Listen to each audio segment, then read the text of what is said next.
I was born in Milwaukee and grew up around Milwaukee, Chicago until my father was transferred down to Texas when I was like in late elementary school.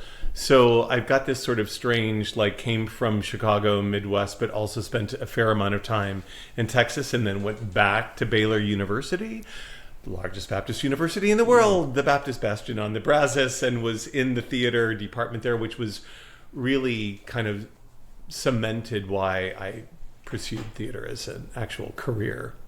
Interesting. So it was college. Well, I mean, I went there. I was very Baptist at the time. I was in the appropriate place for me, but I also was a theater geek, and so I had some sort of idea I was going to marry the two. And I mean, there are actually, especially in places like Texas and San Diego, like Christian theater companies. So I figured I would get like a degree in theater and then go into seminary and then like have the two be combined into some sort of Christian theatrical career. That's fascinating. When did you first discover theater? Like, what's the youngest memory where you go, oh, this? When I forced my sister and neighbor kids to do puppet shows that I wrote at my grandmother's house. That's awesome. We graduated from sock puppets to, paper mache and little heads. And yeah. And then went to college. So did you have a sense? I know when I went to college, I had no sense that it was a craft, like an art form that you could learn. Yeah. I mean, I'd done it in high school, like, you do. But yeah, we did. Well, I mean, we had some scene study classes and whatnot in high school, but it was at Baylor that we had a visiting professor from Austin, and she was, well, if you're from Chicago and you're serious about acting, why aren't you going to the Goodman School of Drama? I was like, I don't know. And then I also saw that like all the upperclassmen that were serious about having a career in theater were all graduating and then going on to get MFAs. And, I was young and impatient, and I thought, I don't need an MFA. I'm not trying to teach. I want to do. So why don't I just drop out of school and audition for conservatory programs and then, cut out 2 years of the process. So that's what I did. And I wound up at Goodman, just as she had predicted. Just as she predicted. Other than her, was there any very specific moment or teacher that let you know I can go on with this? Like this is the direction. Yeah, the head of the theater department at Baylor at the time was Mrs. Cook, and or maybe she was the wife of the head, Dr. Cook, because we would have called her doctor if she was a doctor, but she was essentially the core and the inspiring personality in that department. And she led the directing program. So everybody wanted to be in the directing program because she ran it, right? Right. And of course I said that to her like, I don't know, 3 weeks into the fall or something. Like, I think everybody did. And she's like, no, start with acting. It's the way to really, understand theater. And then later, if you're wanting to do it, then you can go into directing later. And I think that was really great advice for me, even as a playwright, because for me, it's weird how I do dialogue. Mm-hmm. I mean, I think one of the things that people have commented about my plays is that they sound so natural. Well, I speak all of it as I'm writing it and as I'm rewriting it. Out loud as well? Out loud. Yeah. Because if it doesn't sit in the mouth, an actor can't, and it's hard for an actor to do. And as actors, we've encountered these lines that are like, who would say that in that way? But I have to figure out a way to make it sound plausible, right? And so I think that thing of being able to, just for dialogue's sake, be acting first was great advice. And it's just like you're inside, like you inhabit a play in a way that's different than kind of intellectually sitting as a director or even as a playwright, because you're not inhabiting it really. You're in a way outside of it in a way that actors aren't. I think that's something writers do that directors don't often, is that you are first person. Like you jump into those characters first person, where directors generally You Yeah. have some really great directors Yeah. in both ways. It's What- like when we do readings and we are working on the play, I really love listening to what the actors have to say. I know it's coming from a specific point of view, but they're seeing things inside the character that I'm not seeing. And it's really useful. I mean, it may or may not affect anything on the page, but often it does, actually, because they're seeing things because they're inhabiting it. Even if it's just a read through, they're inhabiting it in a different way. It's such an interesting aspect too. As a playwright, as a director, you're passing it off. Mm-hmm. Like, I can't remember, one of my teachers said, it's like, it's always the director's play at first, the director knows more, and then eventually the Right. actors are going to know more about the character. That's right. Not necessarily That's the story, but the Yeah. As a playwright, do you find that thrilling? Do you ever find it to happen? Do you find it different than what you were kind of going Yeah, for? all of that. It is thrilling. I mean, it's thrilling to hear your words come out on stage and to hear them maybe in a way that you hadn't imagined, right? But still, but is right and works, right? In that it's working, I mean, it goes the other way too sometimes, but when it's working, it is thrilling, and absolutely they wind up knowing the characters better than I do. Yeah. Did you any instinct to move into acting? Like when you start doing acting, do you think, oh, So I did, yeah. I mean, yeah.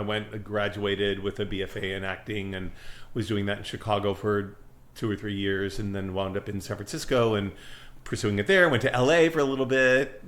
Didn't really like the Hollywood thing. Came back to San Francisco. So, yeah, that was all in there until at some point, I think right around 30, right when I fell in love and then came to Charleston and worked at the Spoleto Festival, and I was like, oh, look, if you're in the office, you could really make a living at this. Right. And that sort of changed my approach to theater. Was like, I liked being able to make a living a little more dependably at 30 than I did when I was in my 20s. Right. And it was just harder to do with a day job act, but writing you could do on your own time. Right. And so that was the main pursuit. I did occasionally drop into act, but mainly that was a pretty big pivot right around that It's time. one of the great things about writing. It's like sculpting or painting or anything else. You can do it on your own. You can do it at 4 a.m. You can do it 10 at night. Yeah. You can spend a whole weekend doing it and then not touch it again for a week. But actors have to be at the rehearsal at a given time. Yeah. They have And to you be have to get at the the job. show at a given time. Yeah. And it's relentless. Yeah. When were you in LA? Los Angeles? Late 80s, mid to late 80s. Yeah, 87, 88, like that. Yeah, 89. a little before. I'm like shocked at like people I interview. It's like I had this circuitous route from New York to Los Angeles, and we always end up in the same places at the same time. Yeah. It's weird. You were a little bit. Yeah, before I'm me. older than you are, but Same experience though. I Yeah. was out there for a couple of years. Did I'm not glad like I it. did it.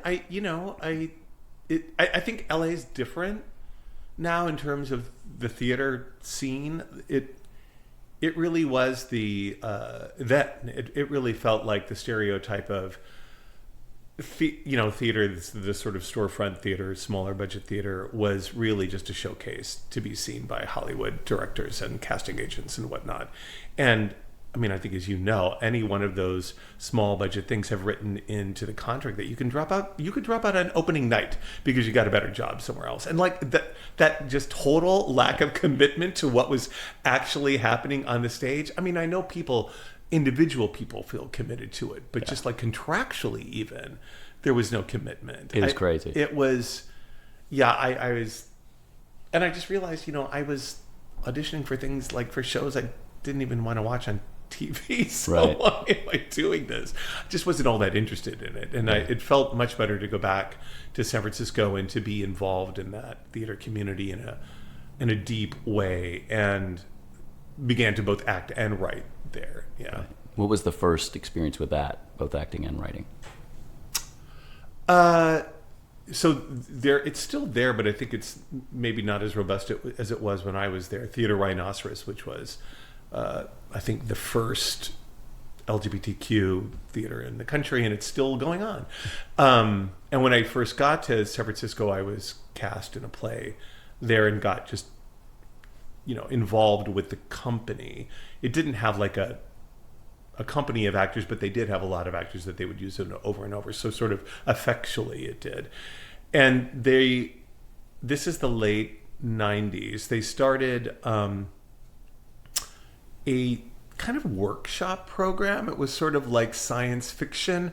Let's think about what LGBTQ marriage and wedding would look like. And so we wrote, a bunch of us just wrote kind of skits, and, small short stories around that. We did them in a little tiny basement theater that kind of morphed over time and came up on to the main stage. And it was fascinating because it did feel like writing like science fiction, and people were positing all sorts of different kinds of arrangements, and it was fun to think about. And it was very, it was interesting 5 or 6 years later when it wasn't science fiction anymore, but it was actually beginning to happen, not just in places like Amsterdam, but Boston. And it was like, oh, this, this isn't science fiction. This might actually happen in my lifetime. Oh, that's awesome. Yeah. First full length. Do you remember? First written. Yeah. Yes, it was. I was with, and God, I'm still with this group of playwrights. We had one of our meetings last night. They're on California time, so I drop in at 9:30 and we ended at midnight. So I wrote, but out of that, a smaller group of us got together and created a production company that I, with a couple of other people, ran for a while, called First Scene. And it was sort of like 13P was in New York, with these groups of playwrights who got together, a company of playwrights who came together to develop and produce their own work because they were tired of waiting on other people to do it. So we were doing the same thing, and out of that came a one-act called Woody and Me. That was about Woody Allen and a student who is enamored of Annie Hall. That would have been me.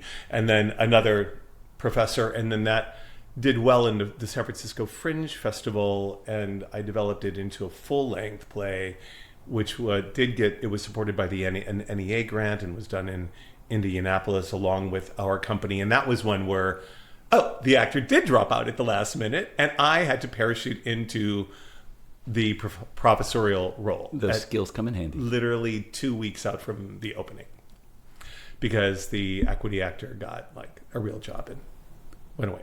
So anyway, oh my God, that experience of being both a writer and like this, all three of us had huge roles in that 3-person play. And I'm the producer. So I'm like looking through the curtain every night, counting how many people are out there, and then multiplying by the ticket price. To like, don't do that. That was just so distracting on so many levels. But it was a play that I still really like, and got some good reviews and went on to have a life, which was good. How many years then in San Francisco? I was in San Francisco for 35 years. Wow. It sort of had a big, that's a life imprint on me. It shaped me in a lot of ways. Yeah. Highlights, like moments that you remember more than others? Well, I came from Chicago, and there was certainly Boys Town was there when I was there, but I was not really out in Chicago. I was sort of straddling the fence, and I wasn't really even comfortable calling myself gay. I was like, I'm bisexual. And so coming to San Francisco was like, there are people holding hands on the street and no one's clubbing them over the head. That was like, and that was a thing. And that was in San Francisco early on, that then I was like, no, I'm not bisexual. I'm gay. Let's just be honest. And then finding Theater Rhinoceros, and that whole sort of, there was a kind of a movement, a purpose behind it. And there was a purpose behind the writing. This is pre-AIDS. Well, no, it is AIDS, actually. But so there was an interesting pivot that was going on between like the affirming our identity pieces to having to deal with this huge crisis that was right in front of us.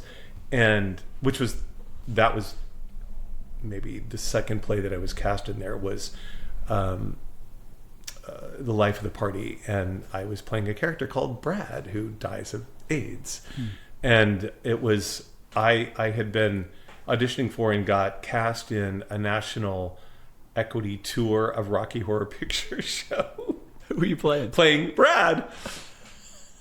And I was cast, these two things happened at exactly the same time. And I was really torn as to which I was going to do. Because the Theater Rhino show, while it paid, it wasn't equity. And this would have been my equity card. And I just felt like, I mean, I love Rocky Horror. It's great. But especially at that moment in like 1984, 85, San Francisco, it felt like a weird message. Whereas the other one had a really, I thought, important message to do and went that way. And the director was from New York, and he was like, you'll get your equity card. It's no problem. Well, I never did. That just never happened. You know what I mean? Now it's easy to get an equity card, but it wasn't while I was, Oh, I remember it used to be impossible. Yeah. And I took a different direction. And I think of it like my whole, you look at those points where your life branches. My life would have had a very different branch had I gone with the Rocky Horror Show and toured around the country with good or bad, I don't know, but it would have been really different. It's fascinating to think those moments. Yeah. And that was and I don't know if I knew it at the time, but I knew it was a big choice. Did it have anything to do, like how much more did you act after that moment? Did you kind of move more into directing, playwriting, or? It was not too long after that I went, I acted in a couple more shows at Rhino. And then I was auditioning for places like the Magic and whatnot in San Francisco. And when I learned what the Magic was paying, it was like, okay, well, that's actually not that much more than what Rhino is playing. You just get healthcare, but you don't really unless you work long enough. Weeks a year, right? So I was like, well, that's never going to make a living. So then I went to LA because that times 52 does not equal a living. Right. So I went to LA where it seemed like at least it was theoretically possible to make a living as an actor. And then again, just kind of like it wasn't, at least in those times. I think it's different now. I think you can have a very different theater experience in LA these days. It grew, I think, in the 90s. And I think early 2000s, it became kind of theater for theater's sake.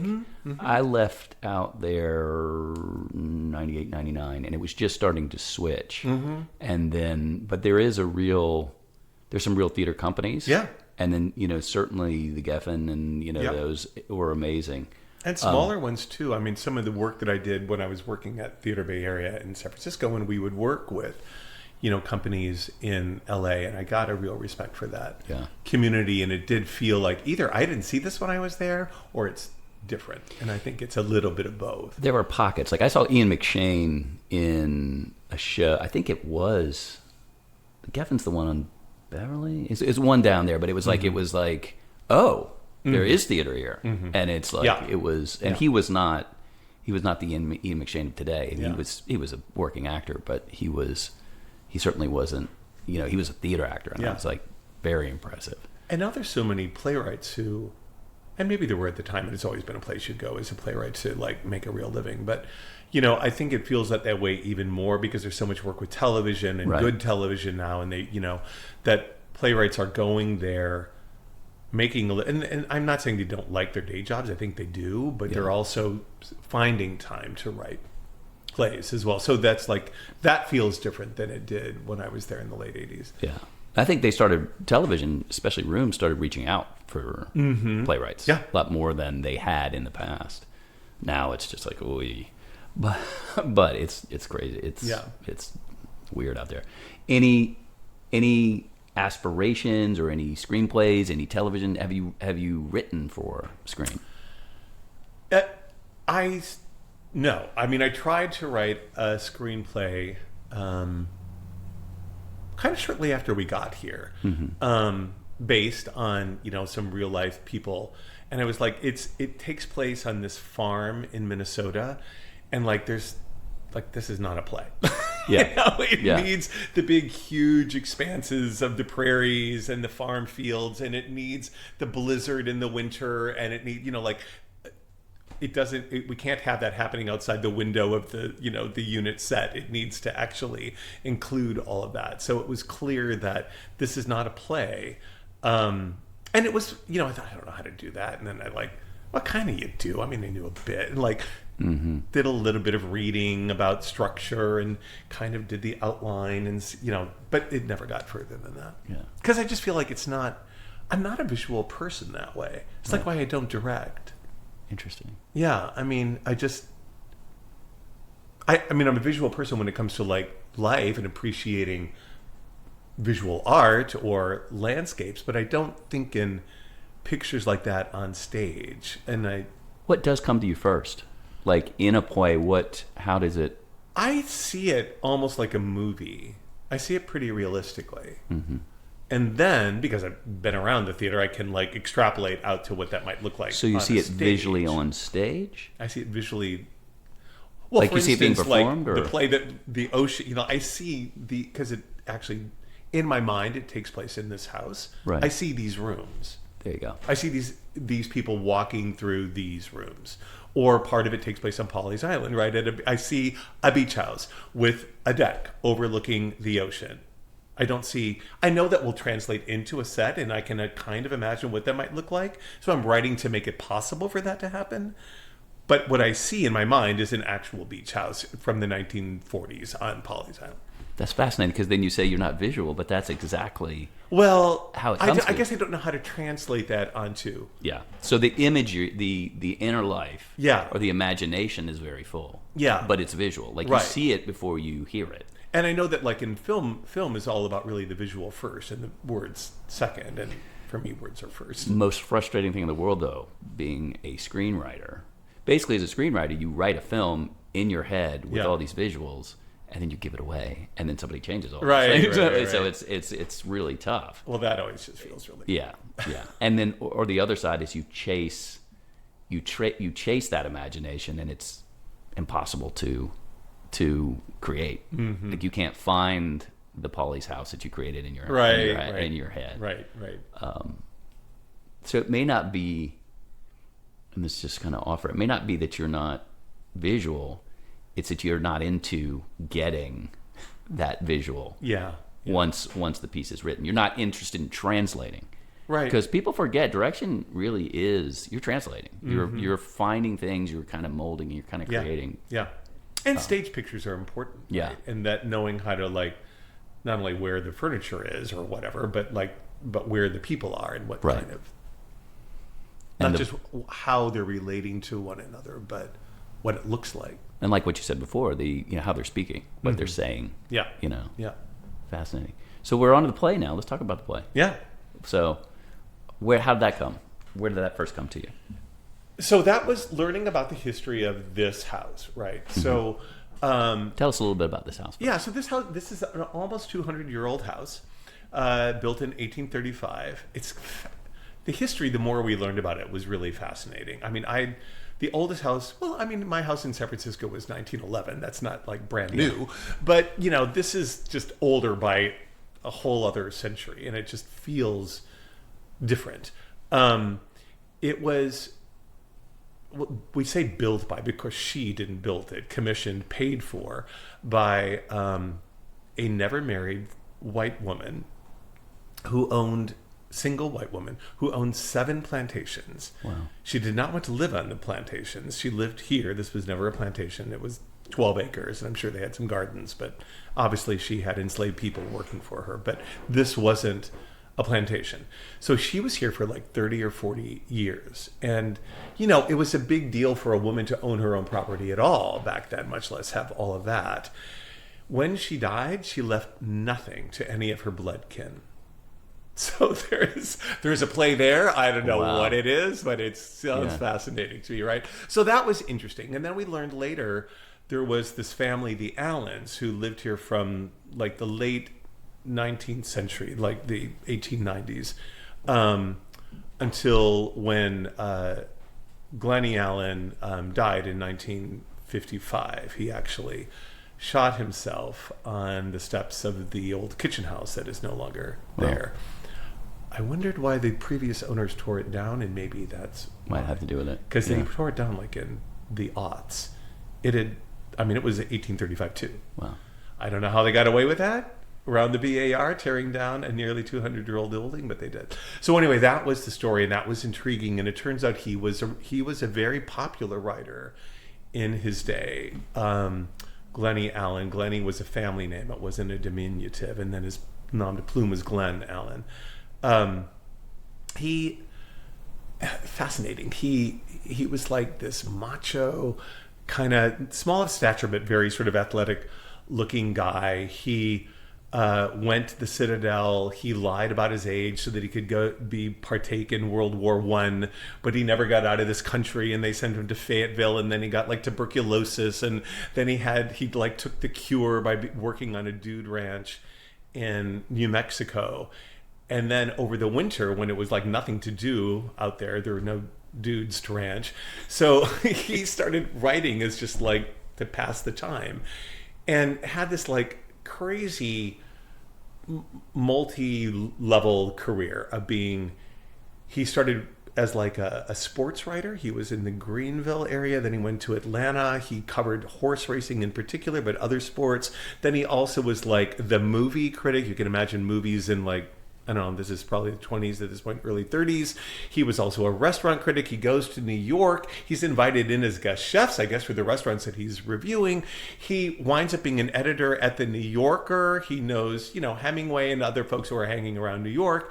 And he starts to do his own creative writing. He writes a novel, and then he begins to write short stories, and they're getting picked up pretty regularly by the Saturday Evening Post, which, of course, was like the thing in the day. And so he decides he's going to drop all of that stuff and concentrate on his creative writing. And he comes back here to this house to live with his widowed mother. The house was known then as the Hollies.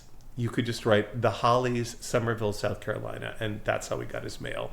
There were 6 kids that were born here to Mrs. Allen, and she planted a holly tree still on the property for each one of the 6 kids, so that's how it's got its name. His father had died early on, young, and so his mother had to go back to work. She was an English teacher, but they would have. She taught all the kids to love all of the arts, and so they would have they would do Shakespeare plays on the backyard, and she taught all of them to play the piano, and they would all come back and play the piano, and she loved writing. So he came back and lived with her as a single man, writing and getting these stories. He had something like 36 stories published in the Saturday Evening Post. Kind of 2 branches. One was, what was the name of the swamp? It's like Dismal, but it's not that exactly. Anyway, it's about families of white crackers living in the Low Country here.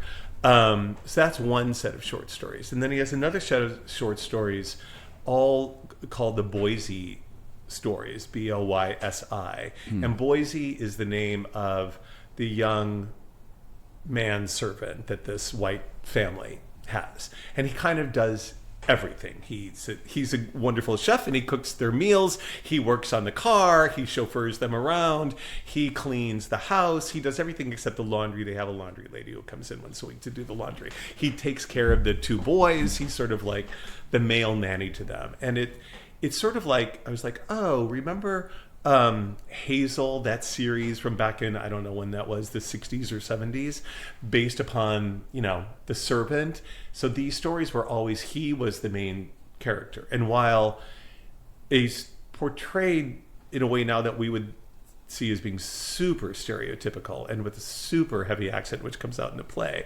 at the time, Glenn was writing this because he wanted to kind of blow up either the 2 stereotypes for black men in particular at the time. One is that you were like Uncle Tom, or the other was that you were just like basically moronic, like just 0 IQ.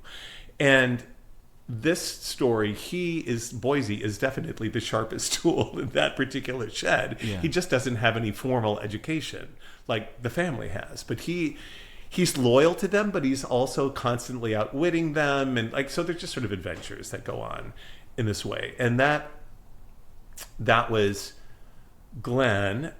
Interestingly, some of it was anthologized, and I have that novel, that compilation. he, because he was from this area, he got to know the Haywards. So he got to know Dorothy Hayward and DuBose. And after DuBose passed, he was still like invited to all the fancy parties in Charleston because he continued to be like the eligible bachelor his whole life and would be invited to go to these parties. And he was hooked up with Dorothy Hayward, and they spent weeks over a summer in Pawleys Island working on, and they had a star lined up who was going to be the mother in this family to turn the short stories into a Broadway play. So that idea appears in this play. I thought, oh my God, who wouldn't want to have been like a fly on that beach house wall?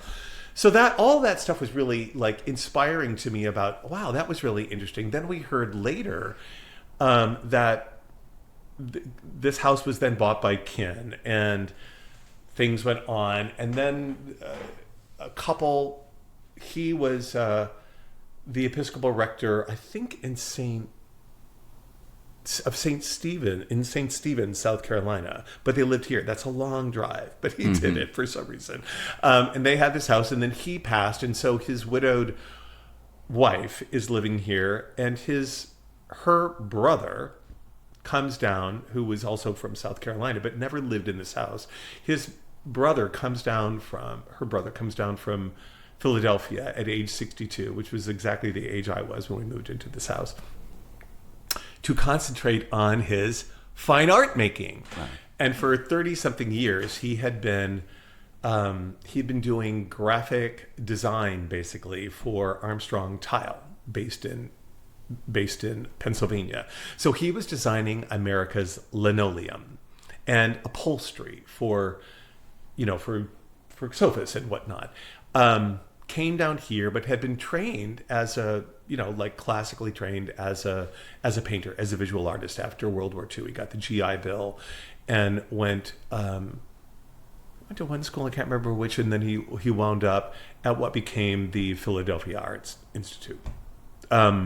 So he had that training, and he came down here to do that, and he did painting after painting after painting. He opened up a shop here where he did silk screening, but he also did all of this painting. We have some of his paintings, and his paintings are kind of all over town, because after a while, the two of them didn't have much money.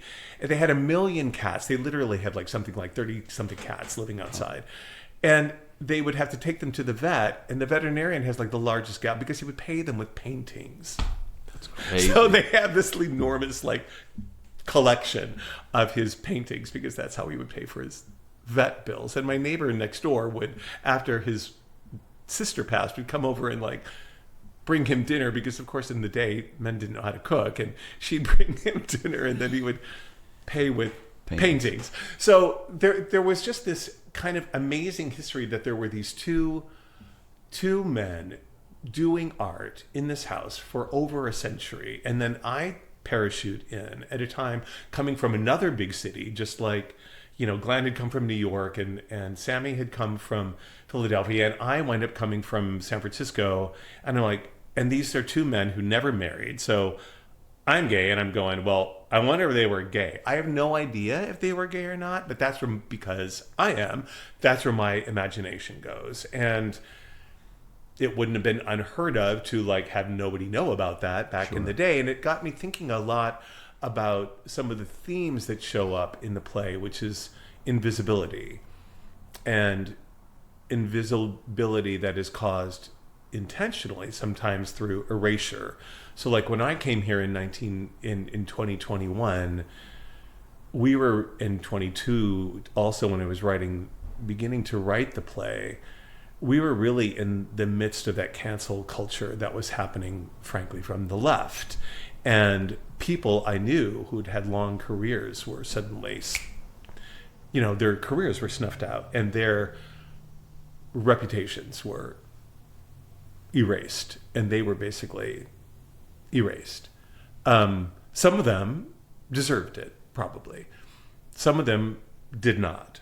And so that idea of erasure and of canceling and of invisibility was in my head from the milieu that I came from. and looking at these two men who had their moment in the sun, but who were not known to anybody other than some wonks. Like they too were now invisible in a way. So that became kind of something that I was ruminating on, and just the possibility of they might be gay, or what was it like to be gay in the 30s and 40s and 50s, and even, we know a bit more, but even into the 70s and 80s was a very different world than we're living in now. And that was the world that these men lived in. So that was thinking about those things. I was pondering it and just like, God, I would love to write a play that had characters sort of inspired by the three of us, not based really, but just inspired by these three people, myself included. What could that be like? And what could it be like without like having to resort to ghosts? Because I really just like, some people write beautiful plays with ghosts. I just was like, it felt like a gimmick that felt too easy. So I really took a year to try to figure out how to write this play for these three characters, one from the 20s and the 21st century, one from the 30s, 40s in the 20th century, and one from more mid-century, later century. How could they all be in the same world? And that took a year to figure that out. And so out of that comes the structure of Ocean. Oh, I can't wait to see it, because I've heard 2 versions so far. Yeah, amazing. Yeah. Thank you. Yeah. And I know we'll talk more about that as we get closer. Yeah. Because, and then we've got the Playwrights Festival coming up, so that's going to be a lot of fun. Yeah. Keep talking about the house, though. So what else? So it's fascinating to me now what you do in the house. Tell us about what you do in the house. Yeah. So, we moved, Brian, my husband, and I moved to Somerville, to this house, purposefully to create an artist residency. And that was a dream that kind of came to me while I was on a retreat with 4 or 5 other playwrights outside of Joshua Tree National Park in California, thinking, what was for almost 20 years, I ran a service organization for theater in the Bay Area. Loved doing it for a long, long time. After about year 15, I'm getting a little like, I can't do this forever. What am I going to do next? And I'd been on some residencies, like at Jurassic outside of San Francisco and at the studios of Key West, and they had been such important places for me to get work done, as someone who had a very full-time job, but who could occasionally carve out a month to go and concentrate on writing. And the amount of writing that I could get done in that month after like 11 months of thinking about it was amazing. So I loved it, and I loved the experience of being around writers and artists doing this similar thing. I thought, well, can I do that without having to just like pray that the ED at Jurassic leaves, which he eventually did do, but all my eggs in one basket, and maybe their board of directors would hire me or not. And like, could I just create one?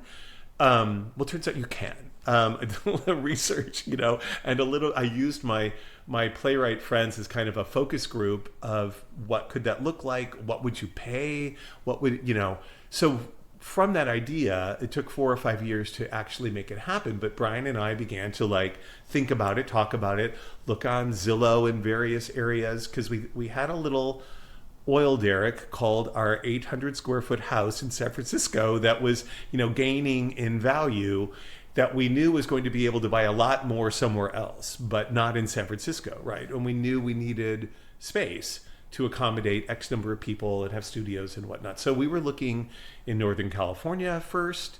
We were looking in Central Mexico. We were looking in lots of different places. And then literally places that we were looking at in Northern California and talking to realtors to burn to the ground in some of those fires. And that seemed like, okay, we can maybe have pulled this off once, financially, but not twice. And then we were literally with realtors in Central Mexico looking at like old haciendas.